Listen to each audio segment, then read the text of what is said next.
Floor test के दिन से आप उठा करके देखिए किस तरह से कैसे मैनेज हो रहा है।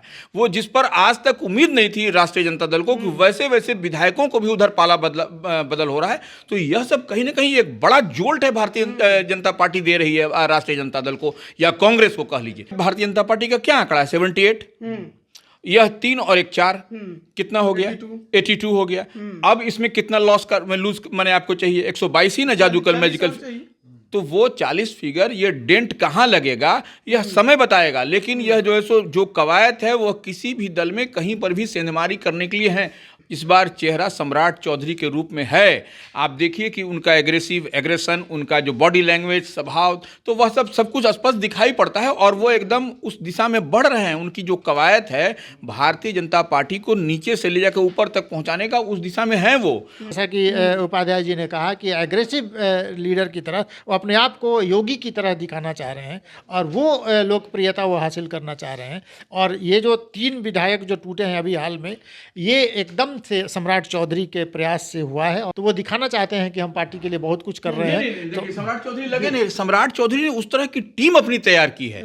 वो टीम जो हम संतोष कुमार सिंह एमएलसी की बात कर रहे हैं, वो हम ऐसे नहीं बात कर रहे हैं। वो ऐसी टीम तैयार हुई है कि जो कि इस तरह के साइलेंट ऑपरेशन के लिए वह किसी अपने जो भी उनका प्लान है उसको एक्सिक्यूट कर रही है, कार्यान्वयन उसका ढंग से हो रहा है। तो यह एक बड़ी बात है। हम लोग जो देखते हैं उसी को बोलते हैं कि कैसे 3 बढ़ा, फिर आज देखिए 4 बढ़ा। तो यह संख्या बल धीरे धीरे बढ़ता जा रहा है भारतीय जनता पार्टी का। जदयू में कहाँ वैसा स्ट्राइक हो रहा है? जदयू के वही चुने गिने जो चेहरे थे वो आप जो देख रहे हैं तो वही लोग हैं, उसमें कहीं कोई इधर उधर नहीं है। आपका कहना ये एनडीए का खेल नहीं है, ये बीजेपी का खेल है। ये बीजेपी का खेल है, सीधा सीधा बीजेपी का खेल है। और बीजेपी में सम्राट चौधरी ने, जैसा कि आदरणीय उपाध्याय जी ने ये कहा कि सम्राट चौधरी ने जो अपने टीम बनाई है वो टीम बहुत सक्रियता से, बहुत तेजी से काम कर रही है और उसका फल उसको दिख रहा है, मिल रहा है। नमस्कार, आप लाइव बिहार देख रहे हैं। मैं हूँ राजमोहन तिवारी। देखिए, आज 1 मार्च है और आज एक बार फिर से हम आपके सामने हाजिर हैं। आज दिन भर की घटनाओं को लेकर और जिस तरीके से बिहार में अब राजनीति जो है वो उबाल मार रही है, उसका अंदाजा आप इस बात से लगा सकते हैं कि लगातार महागठबंधन के विधायक टूट रहे हैं। आज एक बार फिर से राजद के एक विधायक ने पाला बदल लिया है और बीजेपी में शामिल हो गए हैं। इस पर चर्चा करने के लिए हमारे साथ 2 वरिष्ठ पत्रकार हैं। हमारे दाईं तरफ रवि उपाध्याय जी हैं और बाईं तरफ रवि रंजन जी हैं। अक्सर ये हमारे साथ जुड़े रहते हैं। इसके अलावा सबसे बड़ी बात एक और आपको बता दें कि आज बिहार के मुख्यमंत्री नीतीश कुमार का 73वां जन्मदिवस है। तो इस मौके पर उन्हें हमारी टीम के तरफ से विशेष बधाई है। तो आगे बढ़ते हैं और सबसे जरूरी खबर पर चर्चा करते हैं जो कि राजद के खेमे से निकलकर सामने आई है। जो भभुआ के विधायक हैं भरत बिंद, उन्होंने अब तेजस्वी यादव को छोड़ दिया है और बीजेपी में शामिल हो गए हैं। कैसे देख रहे हैं इसको, ये जो पूरी घटना हो रही है? देखिए, एक बात हम जो देख और समझ पा रहे हैं उसमें दिखाई पड़ रहा है कि भारतीय जनता पार्टी जो जितनी जो कवायद हो रही है उसमें वह धीरे धीरे अपने बलबूते संख्या बल को बढ़ा रही है। विधानसभा में जो गणित है उस गणित को अपने वो संख्या बल को बढ़ा रही है और यह इस ओर दिखाई भी पड़ रहा है। क्योंकि देखिए, इससे पहले 3 विधायक, 2 कांग्रेस के और 1 आरजेडी के, उनको जो लाया गया वह भारतीय जनता पार्टी ने उस ऑपरेशन को अंजाम दिया। उस ऑपरेशन के पीछे सम्राट चौधरी जो प्रदेश अध्यक्ष हैं भारतीय जनता पार्टी के और उप मुख्यमंत्री भी हैं, उसके साथ ही मंगल पांडे पूर्व प्रदेश अध्यक्ष, और सबसे बड़ा बात, चौंकाने वाला नाम अभी तक देखिए अंडरग्राउंड को जो भारतीय जनता पार्टी में जो काम होता है वह हम बताने जा रहे हैं। संतोष कुमार सिंह एमएलसी हैं, उन्हीं के क्षेत्र के वो इससे पहले जो 2 विधायक आए आपको, आरजेडी की एक संगीता और दूसरी जो है तो वो मुरारी गौतम, वह विधान परिषद के सदस्य हैं और वह जिस निर्वाचन क्षेत्र से, उनका जो निर्वाचन क्षेत्र है उसी में पड़ता है। तो वह बहुत साइलेंट ऑपरेशन उन्होंने किया संतोष कुमार सिंह ने। और उस दिन के अगर आप फुटेज में देखिएगा तो संतोष कुमार सिंह हिमाचली टोपी पहन करके सम्राट चौधरी के साथ में आगे पीछे वो विधानसभा में जा रहे हैं, वही संतोष कुमार सिंह हैं। तो वो साइलेंट ऑपरेशन हुआ। और आज भी देखिए भभुआ भी उन्हीं के कॉन्स्टिट्यूंसी में आता है। चेनारी सब नहीं, ठीक है, आप जो कह रहे थे ये वही आज में सवाल था कि आखिरकार कैमूर जिले में ही राजद में इतनी बड़ी टूट क्यों हो रही है? मैंने चेनारी से एक विधायक टूटे, मोहनिया से संगीता देवी गई और अब ये जो है भभुआ से गए, तो इसके पीछे जो कहानी आप बता रहे थे। देखिए, वो हम बता रहे हैं कि यह ऑपरेशन बहुत ही साइलेंट और बहुत ढंग से ये किया जा रहा है, और यह कहीं ना कहीं भारतीय जनता पार्टी अपना जो संख्या माने विधायकों की संख्या वह उसको बढ़ा रही है। तो आने वाले समय में भारतीय जनता पार्टी का जो मैजिकल फिगर है 122, अगर वह भी हो जाए तो उसको भी आप इनकार नहीं कर सकते हैं। मैजिकल फिगर 122 उसके लिए बहुत ज़रूरत होगा, क्योंकि थोड़े बहुत 4-5 टूटने से काम बनेंगे नहीं। आप कह रहे हैं कि जेडीयू के बिना, देखिए, हम वही समझना और समझाना भी चाह रहे हैं आपके लाइव बिहार के दर्शकों को कि देखिए, जेडीयू के बगैर भारतीय जनता पार्टी के पास अब तक कोई उतना प्रभावी चेहरा नहीं आया। ये एक तो बहुत बड़ी बात है। भारतीय जनता पार्टी इस पर बराबर चिंतन मनन करती रही है कि उसके पास कोई वैसा चेहरा नहीं आया। इस बार चेहरा मिला हुआ है। इस बार चेहरा सम्राट चौधरी के रूप में है।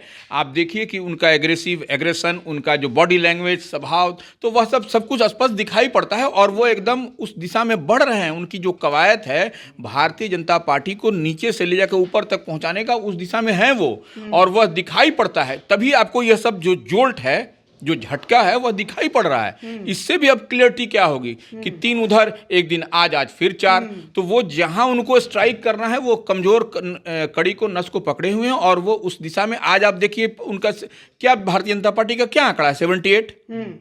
यह 3 और 1 4 कितना हो गया? 82 हो गया। अब इसमें कितना लूज मैंने आपको चाहिए? 122 ही ना जादू कल मैजिकल।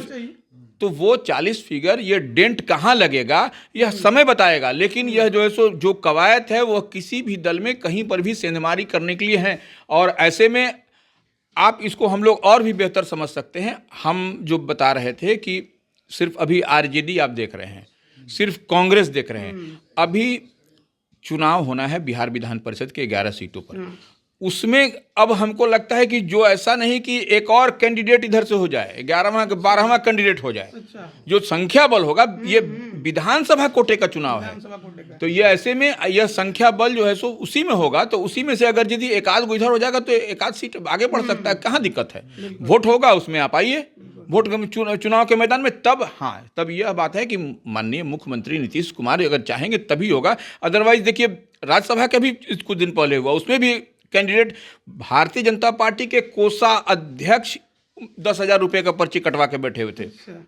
यह सब कुछ पब्लिक डोमेन में है, कोई हम और आप नहीं कह रहे हैं ना, आपका लाइव बिहार कह रहा है, यह पब्लिक डोमेन में। लेकिन कहीं ना कहीं ऊपर से इंस्ट्रक्शन आया, वो उन्होंने नहीं किया, क्योंकि तब कंटेस्ट की स्थिति हो जाती। तो यह अगर यदि उससे बचना है, लेकिन जो स्थिति बनती हुई दिखाई पड़ रही है, यह कुछ न कुछ उस ओर भी संकेत कर रहा है। इसको हम लोग आउटराइट रिजेक्ट नहीं कर सकते कि उस ओर भारतीय जनता पार्टी नहीं बढ़ रही है। जी, आप कैसे देख रहे हैं पूरी उसके घटना पीछे एक और बात है कि जिस तरह से पूरे देश में नरेंद्र मोदी की एक माने ये दूसरी लहर कह सकते हैं, और नरेंद्र मोदी आने वाले हैं, बेगूसराय में उनका कार्यक्रम है, औरंगाबाद में है। उसके पहले देखिए, अभी हाल के दिनों में मध्य प्रदेश के चुनाव में और राजस्थान के चुनाव में तीसरी चौथी पंक्ति के नेताओं को मुख्यमंत्री बनाया जिस तरह से बीजेपी ने, और राजद के भीतर लोगों को अपना कुछ भविष्य दिख नहीं रहा है। माने राजद के जो तीसरी चौथी पंक्ति, उसकी दूसरी पंक्ति के भी नेता कोई नहीं है। जो एक परिवार की पार्टी है, और जो लालू प्रसाद यादव और तेजस्वी यादव, तेज प्रताप यादव, मीसा भारती, पार्टी यहीं तक सिमटी हुई है। तो उसके जो जमीनी कार्यकर्ता है, जो वर्षों से काम कर रहे हैं और उनको कुछ नहीं मिल रहा है, तो हमको लगता है कि वो एक नाराज़गी पार्टी के भीतर है, और लोग देख रहे हैं कि अब हमारा तो यहाँ कोई भविष्य नहीं है, जबकि वहाँ पर तीसरी चौथी पंक्ति के नेता भी उनको कुछ न कुछ मिल जा रहा है। तो एक तरह से वहाँ जाना उनके लिए लग रहा है कि, और इस समय तो भाजपा के पास देने के लिए बहुत कुछ है। अभी चुनाव आने वाला है, उसमें विधानसभा का चुनाव होगा, लोकसभा का चुनाव होगा। तो इस चुनाव के दौरान बीजेपी के पास इतना कुछ देने के लिए है कि वहाँ जो प्राप्त करने वाले लोग हैं वहाँ जाना चाहते हैं और जा रहे हैं। लालू प्रसाद यादव का जो करिश्माई जो व्यक्तित्व था, वो अब धीरे धीरे धूमिल पड़ रहा है, और हमको लगता है कि उसके पार्टी के भीतर टूट का एक कारण यही है। रवि उपाध्याय जी जो बात कह रहे हैं कि बीजेपी अपने दम पर आगे बढ़ने की तैयारी में है, आप इससे कितना सहमत हैं? हाँ, एक बहुत गंभीर बात उन्होंने कही है कि मैंने 82, अब इस तरह से जोड़ ले तो 82 अब ये होगी संख्या।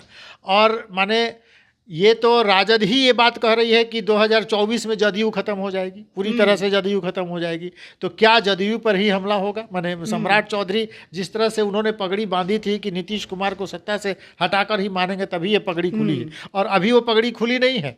वो कह रहे थे कि जाके अयोध्या में खोल देंगे, लेकिन अभी नहीं खुली है पगड़ी। तो वो पगड़ी कब खोलेंगे? और उत्तर प्रदेश के तर्ज पर शासन चलाने के लिए कल ही अपराध नियंत्रण कानून जो लाया गया, वो एक तर्ज था कि माने वहाँ के अपराधी मान जाएं और नहीं तो गया में पिंडदान करवा दें। ये सम्राट चौधरी ने कहा है। तो सम्राट चौधरी उस एग्रेशन में है, जैसा कि उपाध्याय जी ने कहा कि एग्रेसिव लीडर की तरह वो अपने आप को योगी की तरह दिखाना चाह रहे हैं, और वो लोकप्रियता वो हासिल करना चाह रहे हैं। और ये जो 3 विधायक जो टूटे हैं अभी हाल में, ये एकदम से सम्राट चौधरी के प्रयास से हुआ है, और इसमें सम्राट चौधरी लगातार इसमें लगे रहे हैं। तो वो दिखाना चाहते हैं कि हम पार्टी के लिए बहुत कुछ कर रहे हैं। तो सम्राट चौधरी लगे नहीं, सम्राट चौधरी ने उस तरह की टीम अपनी तैयार की है। वो टीम जो हम संतोष कुमार सिंह एमएलसी की बात कर रहे हैं, वो हम ऐसे नहीं बात कर रहे हैं। वो ऐसी टीम तैयार हुई है कि जो कि इस तरह के साइलेंट ऑपरेशन के लिए वह किसी अपने जो भी उनका प्लान है उसको एक्सिक्यूट कर रही है, कार्यान्वयन उसका ढंग से हो रहा है। तो यह एक बड़ी बात है। इससे पहले देखिए, नेता होना अलग बात है कोई, लेकिन किसी चीज को अगर आपका एम एंड एम्बिशन है, उस टारगेट को पर अचीव करना, उसको हिट करना, यह बड़ी बात है। तो उस टारगेट को अचीव करने के लिए, और देखिए भारतीय जनता पार्टी ने सम्राट चौधरी पर भरोसा जताया है। उस भरोसा पर वो खरा उतरते हुए दिखाई पड़ रहे हैं कि विषम परिस्थिति में भी देखिए वो किस तरह से वो सहेज करके, देखिए फ्लोर टेस्ट के दिन से आप उठा करके देखिए किस तरह से कैसे मैनेज हो रहा है। वो जिस पर आज तक उम्मीद नहीं थी राष्ट्रीय जनता दल को, कि वैसे वैसे विधायकों को भी उधर पाला बदल हो रहा है। तो यह सब कहीं ना कहीं एक बड़ा जोल्ट है भारतीय जनता पार्टी दे रही है राष्ट्रीय जनता दल को या कांग्रेस को कह लीजिए। तो यह कहीं ना कहीं ये सम्राट चौधरी का जो प्लान है, जो उनकी योजना है, उसको एक्सिक्यूट करते हुए नजर आ रहे हैं। और उनके देखिए, वह जोगी मॉडल को वह पसंद करते थे। इस बात से आप इत्तेफाक रखें न रखें मेरी बात से, लेकिन वह योगी मॉडल को पसंद करते थे और उसकी चर्चा हमेशा तमाम वो जगह करते थे। और तो हमको जो लगता है कि आने वाले समय में आप देखिएगा कि वह सम्राट चौधरी का क्या एक्शन होता है। बहुत और माने तल्ख उनका एक्शन होगा, हम जहां तक देख रहे हैं। और जितनी जब से उनको उप मुख्यमंत्री की जिम्मेवारी मिली है, सभी संचिकाओं पर वह बारीक नजर रख रहे हैं और वो एक एक फाइल को वो देख रहे हैं। तो ऐसे में लग भी रहा है कि वह योगी मॉडल को ही बिहार में लागू करना चाह रहे हैं। एक तरफ तेजस्वी यादव ये दावा करते हैं कि नीतीश कुमार लोकसभा के साथ विधानसभा चाहते हैं, और एक तरफ ये जोड़ तोड़ की राजनीति अलग चल रही है। तो माना जाए कि बीते कुछ समय, आगे आने वाले कुछ समय में बिहार में कुछ और बड़ा फेरबदल आपको दिखाई देगा। देखिए, तेजस्वी प्रसाद यादव प्रतिपक्ष के नेता हैं, वह कुछ भी बोलेंगे तो वह उनका प्रतिपक्ष का बोलने का काम होता है, उस पर हमको नहीं जाना है। लेकिन अभी कोई भी विधायक बिफोर 1.5 साल 2 साल बचा हुआ है, 1 साल भर बचा हुआ, वो मैदान में नहीं जाना चाहता है। किसी भी दल का हो, भारतीय जनता पार्टी को हो, आरजेडी का हो, कांग्रेस का, वो क्यों जाएगा? वह उचित नहीं है। उसमें विधायकों में ही विद्रोह हो जाएगा, वह अलग विषय है। लेकिन जो स्ट्रेटजिकल मूव है भारतीय जनता पार्टी का, उस पर हम लोग क्या कर रहे हैं? हम लोग सिर्फ डॉट से डॉट मिला रहे हैं। हम लोग कोई जो ज्योतिषाचार्य है नहीं। हम लोग तो जो चीज़ दिखाई पड़ रहा है उसको हम लोग जोड़ रहे हैं। वही जोड़ने का हम लोगों का काम भी है। हम लोग जो देखते हैं उसी को बोलते हैं कि कैसे 3 बढ़ा, फिर आज देखिए 4 बढ़ा। तो यह संख्या बल धीरे धीरे बढ़ता जा रहा है भारतीय जनता पार्टी का। जदयू में कहाँ वैसा स्ट्राइक हो रहा है? जदयू के वही चुने गिने जो चेहरे थे वो आप जो देख रहे हैं, तो वही लोग हैं, उसमें कहीं कोई इधर उधर नहीं है। अब लेकिन ये भारतीय जनता पार्टी जब अपना पट्टा उड़ा करके ले जा रही है, जब ये कर रही है, तो निश्चित रूप से स्पष्ट दिखाई पड़ रहा है संकेत कि किस दिशा में भारतीय जनता पार्टी को आप रोक पाइएगा क्या? कोई रोक पाएगा क्या भारतीय जनता पार्टी को? वह विश्व की नंबर 1 पार्टी इसी तरह से नहीं बनी है, उसमें कुछ है तभी वो आज विश्व में डंका बज रहा है। मोदी है तो उसकी गारंटी है। यह सब क्यों चल रहा है? इससे पहले ये सब स्लोग, तो यह ऐसे नहीं चलता है। देखिए, बहुत बेहतर ढंग से यह काम किया जा रहा और साइलेंटली वर्क हो रहा है। किसी को, हम लोग भी आज विधानसभा में फर्स्ट हाफ तक थे, हम लोग को नहीं जानकारी थी कि इस तरह से ऑपरेशन हो रहा है। उसके बाद जो है सो भूचाल सा आ गया कि ऐसा हो रहा है। जैसे पाला बदल हो रहा है, दूसरी तरफ ये भी है कि सदस्यता जाने की यह चर्चा आम होती है, इसको कैसे देखते हैं? नहीं, देखिए, सदस्यता जाने के लिए यह जो है सो निश्चित रूप से बिहार विधानसभा के जो अध्यक्ष होते हैं वही कस्टोडियन होते हैं। तो वो निश्चित रूप से उनके पास में, जिस तरह से कांग्रेस ने शिकायत की है, तो यह इन दलों की ओर से अगर शिकायत आएगा तो वह फिर उसके बाद जो क्या निर्णय होता है। लेकिन हमको जो लग रहा है कि जो पॉलिटिकली हम जो समझ पा रहे हैं कि इनको सारे विधायक आएंगे, इनको अलग गुट बना करके इनको मान्यता दे दिया जाएगा और इससे में इनकी सदस्यता भी बरकरार रहेगी और सब कुछ होता हुआ नजर आएगा। यही हमको जो समझ पा रहे हैं, जितनी हमको जानकारी है। एक संकेत भी मिला है बिहार विधानसभा के भीतर बहस के दौरान, जब कांग्रेस के विधायकों ने कहा कि उनकी सदस्यता क्यों नहीं खत्म की जा रही है, इसमें डिले क्यों हो रहा है, और एक विधायक ने तो उंगली दिखाई विधानसभा अध्यक्ष की तरफ, एक ऐसे विधानसभा अध्यक्ष जो इस समय माने जाते हैं कि सर्वमान्य हैं और बहुत अच्छे तरीके से चला रहे हैं, लेकिन उनकी तरफ उंगली दिखाया कि माने आप डिले कर रहे हैं, जानबूझ के डिले कर रहे हैं। और कोई भी पार्टी, कोई भी सत्ता पक्ष जो है अपने विधानसभा अध्यक्ष अपने ही तरफ के लोगों को इसीलिए बनाना चाहता है कि जब मौका आए तो उस समय वो सहयोग कर सकें, कुछ कर सकें। तो ये जैसे कि संभावना उपाध्याय जी कह रहे थे कि इसकी संभावना बहुत है कि इन विधायकों को एक अलग गुट बनाकर उसकी वो मान्यता दे देंगे। कोर्ट का हस्तक्षेप होगा तो क्या कुछ बदलेगा? हाँ, देखिए, दल बदल कानून के तहत एक हस्तक्षेप तो कोर्ट का होना चाहिए। जैसा कि अखिलेश सिंह ने कहा कि अगर विधानसभा अध्यक्ष नहीं सुनेंगे तो हम हाईकोर्ट जाएंगे, एक दूसरा कोर्ट भी है, ऊपरी अदालत है, जो हम वहाँ जाकर वो करेंगे। तो वो देखना होगा। लेकिन पार्टियां क्या त्वरित कार्रवाई करेंगी, अपने विधायकों को तुरंत निकाल देने के? अखिलेश सिंह ने तो किया है, लेकिन राजद की तरफ से अभी तक नहीं हुआ है कि हम अपने विधायकों को निकाल देंगे। उनको भी देखना है कि मैंने ये बात बन जाए, शायद वो विधायकों फिर वापस ले सकते हैं, या तुरंत कोई एक्शन लेके विधायकों को हटा दें तो उनकी संख्या घट जाएगी। तो पार्टियां तुरंत ये एक्शन नहीं लेंगी और तब तक विधानसभा अध्यक्ष कोई काम कर सकते हैं। आप क्या सोचते हैं इस पर, कोर्ट वाले मैटर पे? नहीं, देखिए, कोर्ट जाने के लिए तो सब लोग है, लोकतंत्र है, कोर्ट में जाने के लिए सबको अधिकार है जाने का, उसमें कहाँ कोई इफ बट की बात है। लेकिन कोर्ट जाने और नहीं जाने की बात नहीं है। यह पहले तो आपको यह गेंद जो है सो बिहार विधानसभा के अध्यक्ष के पाले में है, इस बात को समझना पड़ेगा। बिहार विधानसभा के अध्यक्ष के पाले में है, उन्हीं को निर्णय लेना है कि क्या करना है क्या नहीं। उस तो कोर्ट जाने की बात तो लंबी प्रक्रिया है, फिर वो तो फिर तब तक तो और भी समय निकलता चला जाएगा। लेकिन अब आज बिहार विधानमंडल का सत्र का और समाप्त हो गया, तो ऐसी परिस्थिति में अब जो है सो मंत्रिमंडल एक्सपेंशन की बात होगी कि कब मंत्रिमंडल एक्सपेंशन होगा। सबकी नज़र टकटकी उसी पर लगी हुई है कि कब होगा। 11 अब उससे पहले 4 से 11 तक बिहार विधान परिषद के 11 सीटों का नॉमिनेशन है। उसमें मुख्यमंत्री हैं, राबड़ी देवी प्रतिपक्ष की जो बिहार विधानसभा में प्रतिपक्ष के नेता हैं, वो संतोष सुमन है जो खुद मंत्री हैं। तो ऐसे में तमाम कई बड़े चेहरे होंगे उसमें आने वाले समय में। तो यह अभी देखने वाली बात है कि क्या होता है। उसके बाद जो है सो ही कोई 11 के बाद ही कोई समझ में आता है कि रिन्यूअल होगा, माने मंत्रिमंडल का एक्सपेंशन होगा। अभी तत्काल तो ऐसा नहीं दिखाई पड़ रहा है। इससे जुड़ा एक आखिरी सवाल हम रखेंगे। जिस तरीके से आप कह रहे हैं कि बीजेपी अकेले रफ्तार से आगे बढ़ने की तैयारी में है, तो क्या हम माने कि जेडीयू को भी झटका लग सकता है? अच्छा, राजनीति में यह कोई टेकन फॉर गारंटी है क्या?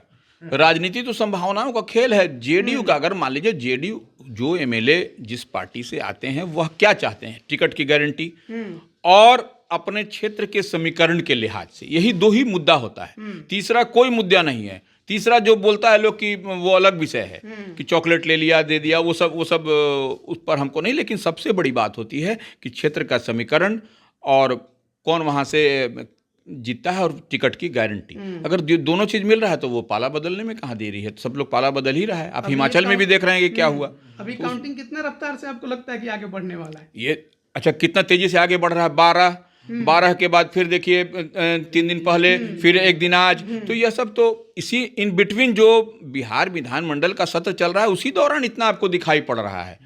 तो यो अब जो 7-8 आपको दिखाई पड़ रहा है या 6 दिखाई पड़ रहा है, ये सब कैसे दिखाई पड़ रहा है? ये सब तो रफ्तार तो काफी तेज है।